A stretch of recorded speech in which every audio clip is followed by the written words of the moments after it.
రామేశ్వరంలోని ప్రసిద్ధ రామనాథస్వామి ఆలయంలో ఉన్న 22 పవిత్రమైన బావులు, కుండలు లేదా తీర్థాలు యొక్క నీటితో చేసే స్నానాన్ని 22 కుండ స్నానం లేదా 22 తీర్థ స్నానం అంటారు. ఇది హిందువులకు అత్యంత పవిత్రమైన మరియు ముఖ్యమైన ఆధ్యాత్మిక ఆచారాలలో ఒకటి. ఈ ఆచారం వెనుక రామాయణానికి సంబంధించిన లోతైన నమ్మకాలు మరియు కథలు ఉన్నాయి.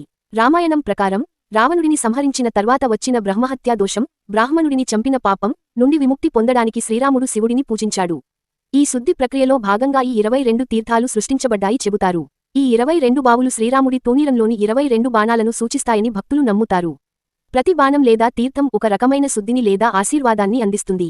శుద్ధి మరియు మోక్షం. ఈ 22 బావుల నీటితో స్నానం చేయడం వలన శరీరం, మనస్సు మరియు ఆత్మ శుద్ధి అవుతాయని నమ్ముతారు. ప్రతి తీర్థానికి ఒక ప్రత్యేకమైన ఆధ్యాత్మిక ప్రాముఖ్యత ఉంటుంది.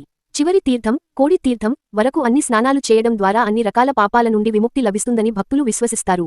రామనాథస్వామి, జ్యోతిర్లింగం దర్శనానికి ముందు చేసే ఈ స్నానం భక్తులను దైవ దర్శనానికి ఆధ్యాత్మికంగా సిద్ధం చేస్తుంది.